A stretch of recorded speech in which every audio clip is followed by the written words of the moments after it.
Hablemos de democracia. Estos son los países cuyos gobiernos dicen ser democráticos. Estados Unidos, Francia, Reino Unido, Alemania, México, China, Turquía, Sudán, Rusia, Suecia, Sierra Leona, Australia, España, Polonia, Brasil, Surinam, Guyana, Venezuela... Joder. Todos somos democracias. Qué bien, ¿no? Vamos a intentarlo de otra manera. Esto es 1984, una novela de ciencia ficción de George Orwell. En ella, un gobierno elimina palabras para controlarnos. Imagina que eliminas del diccionario palabras como guerra, violencia, asesinar y cosas así, pero dejas paz. Cuando en un país no hay paz, ¿qué dirás? No puedes decir que hay guerra, esa palabra no existe. Acabaríamos diciendo que hay menos paz. Llamaríamos al problema con el nombre de la solución. Una auténtica locura. ¿Y si nos está pasando algo parecido? ¿Qué haces? Pues un vídeo como... ¿Un vídeo como el de Siria? Pues sí, bueno, os presento a mi padre. ¿Me puedo quedar a mirar? ¿Quieres que te ayude? Sí, venga. ¿Cuál dirías que es nuestra forma de gobierno? Pues la democracia. Vale, vivimos en democracia. ¿Por qué? Pues porque hay elecciones, que es algo que nos costó mucho conseguir. Vale, las elecciones son una conquista ¿Del pueblo? Vale, del pueblo. ¿Y a quiénes elegimos? Hombre, a los políticos más preparados. Vale, o sea que los políticos son gente preparada. Sí, y si no te gusta lo que han hecho, les echas. El pueblo manda. Vale, o sea que el poder está en los ciudadanos. Sí, bueno, a ver, aquí no puede mandar todo Cristo, si no sería una locura. No se puede dar el poder al pueblo porque sería una locura. Un poco contradicción, ¿no? Hombre, sí, pero para eso están los partidos. Vale, los partidos. Sí, si les votas habiendo leído el programa electoral. Vale, o sea que el programa electoral es muy importante. ¿Y te fías de que lo van a cumplir? Hombre, no mucho. Pero es que todo el mundo desconfía de los políticos. Sí, apunta eso también. Vale, ¿y de dónde viene la democracia? Pues de los romanos.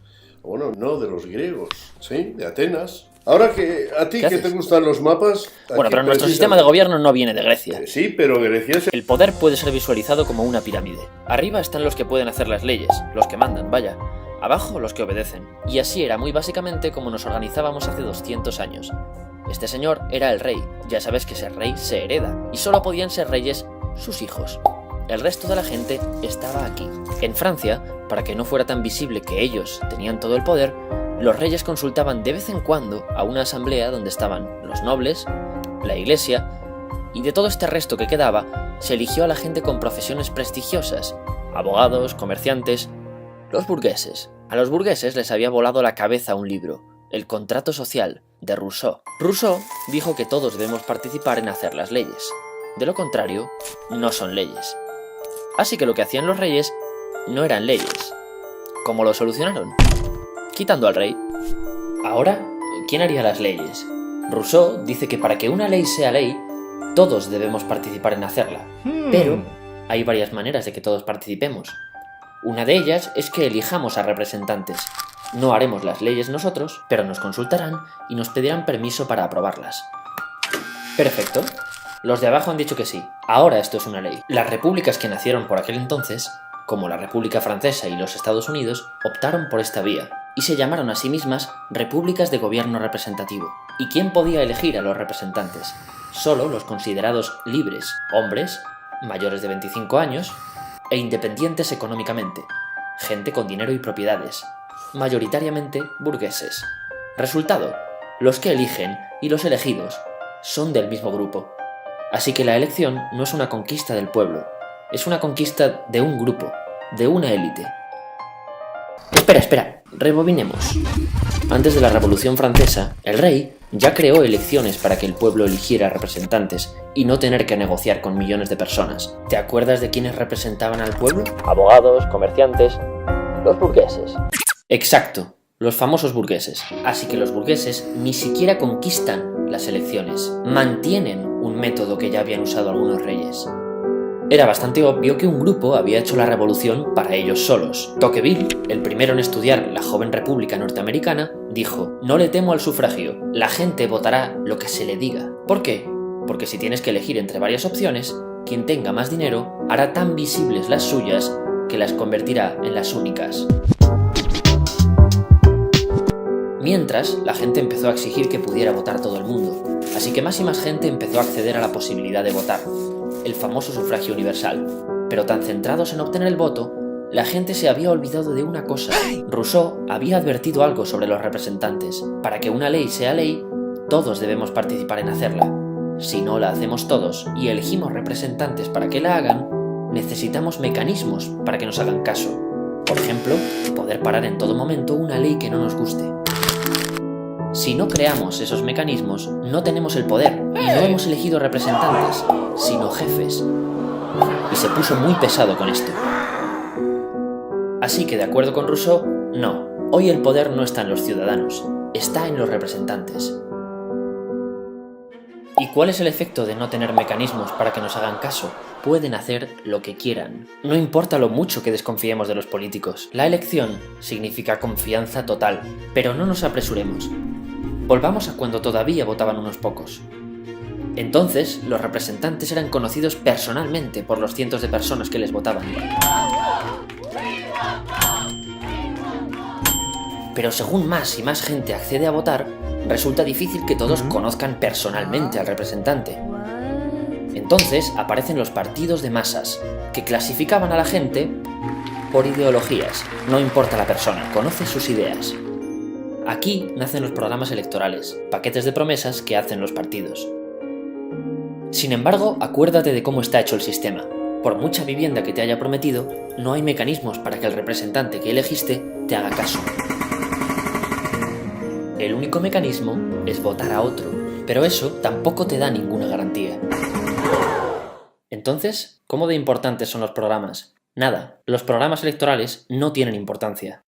Y espera, no hemos hablado de cómo funciona un partido, otra pirámide. Si quieres llegar a ser un representante, tendrás que ir escalando en la pirámide de poder. ¿Cómo se hace? No siempre como uno espera. Primero, diciendo que sí a todo. Luego, alianzas. Alianzas que luego puedes romper con alguna puñalada. Y cuando seas alguien, juega tus cartas de promesa. Diles que te acordarás de ellos cuando llegues arriba. Vale, ¿quiénes suelen llegar a la cima? Los más grises, la gente que está de acuerdo con todo el mundo. Los partidos son una máquina de seleccionar mediocres. Ahora, de estos tres, vamos a quedarnos con este. ¿Es el mejor para gobernar? No, el mejor para gobernar era este, pero se pondría nervioso en los debates. El segundo mejor era este, pero es demasiado viejo y hay que ganar voto joven. Nos hemos quedado con este no porque sea el mejor para gobernar, sino porque es el mejor para ganar elecciones. Pero es un inútil. Así que, ¿son gente preparada los políticos? No, no es necesario estar preparado, y suele reinar la mediocridad. Ahora veamos qué pasa en la parte alta de la pirámide, donde se reúnen los representantes. Fíjate, el Parlamento se diseñó para ser un lugar donde se deliberaba. Ante opiniones diferentes, se trataba de convencer a los demás y se estaba abierto a ser convencido, para llegar a un acuerdo. Pero con la llegada de los partidos de masas, se convierte en un simple medidor de poder. Cuantos más votantes tienes, más fácil resulta imponer tus ideas. Hoy día, los partidos han perdido gran parte de su militancia. La sociedad se compone de una mayoría no militante, que no es de ningún partido, y las minorías que siguen en ellos. Atraer a esta mayoría es la clave, así que se la estudia y se va cambiando el comportamiento del partido para atraer votantes, e incluso fabricando candidatos. Los partidos no solo tienen que atraer votantes, también tienen que evitar que te acerques al resto de partidos. ¿A alguien le apetece ser un fascista o un rojo de mierda? Pues solo puedes estar en uno de los dos extremos. A esto también se le llama polarizar. Hemos dividido a la sociedad en polos opuestos. Vivimos en democracia. Ahora quiero que prestes mucha atención. ¿Y si te digo que estamos llamando democracia a algo que no lo es? Si te fijas, desde el inicio del vídeo no hemos mencionado la democracia en ningún momento. No ha hecho falta, porque nuestros gobiernos, cuando nacieron hace 200 años, no se llamaban democracias. Se llamaban repúblicas de gobierno representativo. Exacto, repúblicas de gobierno representativo. Podríamos pensar que quizá el término democracia no se usaba entonces, o no se conocía. Vamos a buscarlo. John Adams, presidente de Estados Unidos, uno de sus padres fundadores. La democracia degenera en anarquía. La democracia nunca dura. James Madison, cuarto presidente de Estados Unidos, otro de esos fundadores. La democracia es incompatible con la seguridad personal y la propiedad privada. Sí que se conocía, En Estados Unidos, el gobierno representativo más antiguo, sus fundadores hablaban de la democracia. Decían que era algo negativo y opuesto a lo que crearon. Lo puedes buscar. La palabra democracia no se menciona ni una sola vez en la Constitución que redactaron, ni en la Constitución de la Revolución Francesa, una de las primeras constituciones de la era moderna.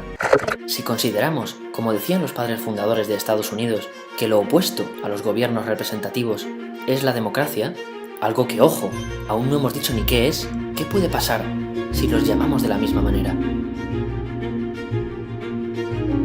Que ahora es imposible preguntarse ¿qué es esto otro? Deben ser lo mismo, porque tienen el mismo nombre. ¿Te acuerdas? Si queremos saber lo que es la paz, no podemos llamar a la guerra con el mismo nombre. Para saber qué es esto, hay que negar que estas cosas son lo mismo. Ahora, después de ver qué opinión tenían de la democracia los fundadores de nuestro gobierno, quizá esto no te parezca tan bestia.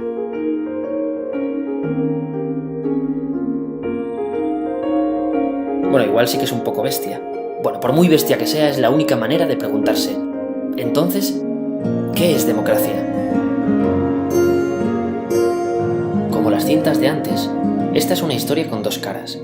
La cara A ya la conoces, los gobiernos en los que vivimos. La B es algo que crees conocer, pero en realidad desconoces. Si te ha volado la cabeza saber que no vivimos en democracias, te va a encantar descubrir lo que significaba vivir en una. Vamos a recapitular que vienen curvas. Esto es lo que piensa mi padre, pero vamos, que lo podemos pensar todos. Las elecciones son algo que hemos conquistado. Los políticos son gente preparada. Esta me encanta. El poder está en nosotros, aunque dárnoslo directamente es una locura. El programa electoral es muy importante. Desconfiamos de nuestros políticos. En realidad las elecciones no son una conquista, son un método que ya existía en la Edad Media y que usaron los reyes para no tener que negociar con todo el pueblo. Ese método luego lo conservó una élite, la burguesía. Así que no, la elección no es una conquista del pueblo, es un mecanismo que mantiene una élite porque le interesa. Los políticos no son gente preparada, tienen que pasar por un sistema que les convierte generalmente en mediocres. El poder lo cedemos 100% a los representantes, con lo cual está en ellos. El programa electoral no importa porque les hemos cedido el poder total y pueden hacerlo o no hacerlo. Y la joya de la corona. Aunque desconfiemos de los políticos, usamos un sistema basado en la confianza total, la elección. ¿Vivimos en democracia? Como vimos, cuando nuestros gobiernos se crean, los padres de todo esto dejan muy claro que nuestros gobiernos son lo contrario a la democracia. Así que no vivimos en democracias. Vivimos en gobiernos representativos y no sabemos qué significa la palabra democracia. Así que, ¿y este POSIT? Atenas está aquí. Lleva ahí 5.000 años. 500 años antes del nacimiento de Cristo, era una ciudad-estado de 300.000 habitantes. Una Nueva York de la época. Es un momento interesante porque se parece al momento en que nacieron nuestros gobiernos. Al igual que en la Revolución Francesa, estaban cansados de reyes y de que el poder se heredara. Y pensaban que el poder debían tenerlo los ciudadanos. No parece muy distinto al origen de nuestros gobiernos, como digo. Además, también elegían representantes, en una votación abierta a todos los ciudadanos. No tenías que tener ciertas riquezas para participar. Ojo, aquí empiezan las diferencias. Los atenienses se dieron cuenta también de que la elección significaba confiar en los elegidos, y que eso podía llevar a un «si confías en mí, déjame hacer». ¿Qué hicieron? En lugar de confiar, decidieron desconfiar. Darle la vuelta a todo el sistema. Ahora, cualquier decisión que quisieran tomar los representantes, imagina que quieren aprobar esta ley, tenía que ser consultada a los ciudadanos en una asamblea a la que podían ir todos, hasta el más pobre. Aristóteles, que era crítico con la democracia, decía de ella que era el gobierno del pobre sobre el rico. Y recuerda, el poder lo visualizamos de arriba a abajo. Ahora el poder está aquí. Esta gente ya no son representantes, porque cada ciudadano puede ir a la asamblea y se representa a sí mismo. Ellos son solo cargos. La misma palabra lo indica. Llevan una carga. Ahora sí se puede decir que el poder estaba en los ciudadanos. Aún así, mira qué putos genios. Dijeron, esta parte no nos parece democracia, porque si eliges a alguien, seguro que hace cosas sin consultarte. ¿Cómo podemos evitar que los cargos nos digan, tú me has elegido, has confiado, ahora yo decido? No eligiéndolos. Así que la mayoría de los cargos no eran elegidos, eran seleccionados mediante sorteo. Es una genialidad. Si querías desempeñar un cargo, te presentabas candidato. Y entre todos los candidatos se sorteaba el cargo.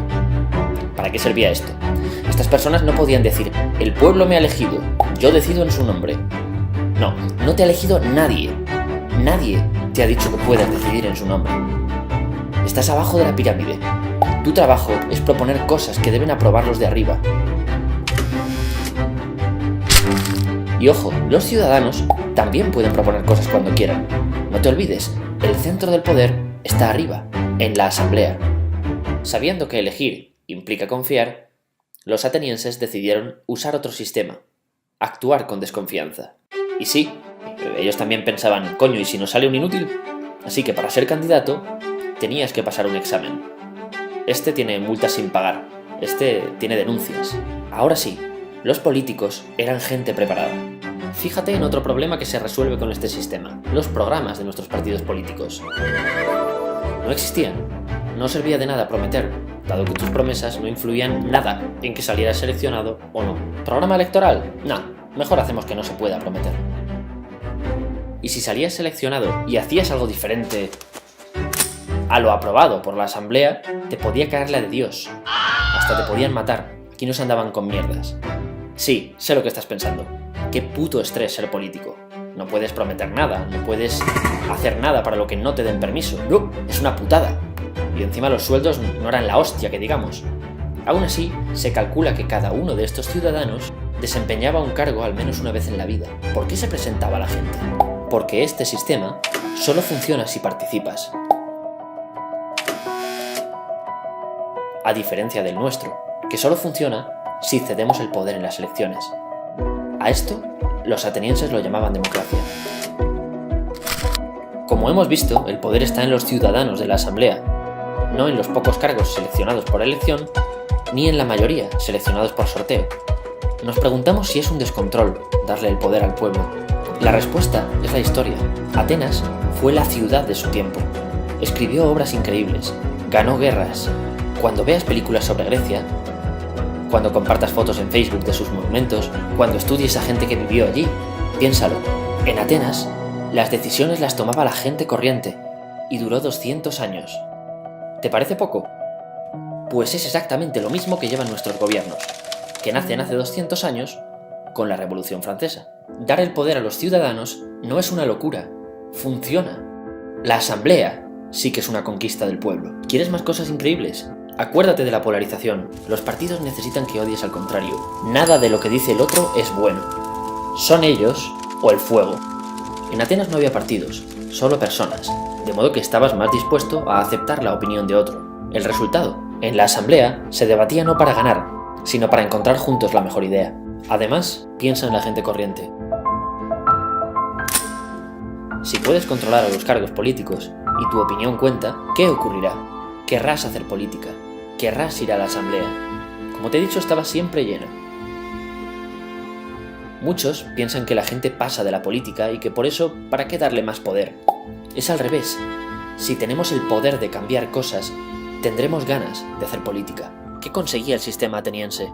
La igualdad política.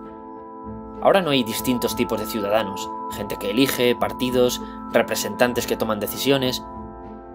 No, solo hay ciudadanos. Y los ciudadanos tienen el poder. No, estos no tienen poder. Recuerda, son solo cargos. El gobierno representativo crea una diferencia entre personas, los que ceden el poder y los que tienen el poder, y no da ningún medio de controlar a estos. Es fácil ver por qué los que crearon nuestros gobiernos representativos decían que la democracia era algo opuesto. Es que lo es lo contrario. Poder en los representantes frente al poder en los ciudadanos. Dar confianza ciega frente a desconfiar totalmente. Promesas que no se cumplen frente a un sistema donde es imposible hacer promesas. Gente mediocre frente a gente preparada. Es verdad, no vivimos en una democracia. ¿Pero para qué decirlo? Porque solo cuando sabemos que esto se llama guerra, podemos decir, queremos paz. Si vivimos en gobiernos representativos, ¿queremos democracias?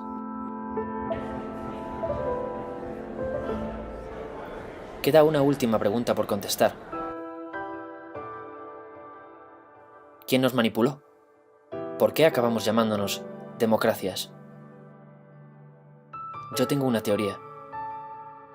Nadie. Fuimos nosotros los que cogimos el nombre. Si te fijas en las ideas de mi padre, o sea, en las ideas que tenemos todos sobre el gobierno representativo, muchas coinciden con ese gobierno que se dio en Grecia hace 2500 años. Por eso le cogimos prestado el nombre, a pesar de que la realidad era otra. ¿Y si ahora tuviéramos el valor de cogerle prestadas otras cosas?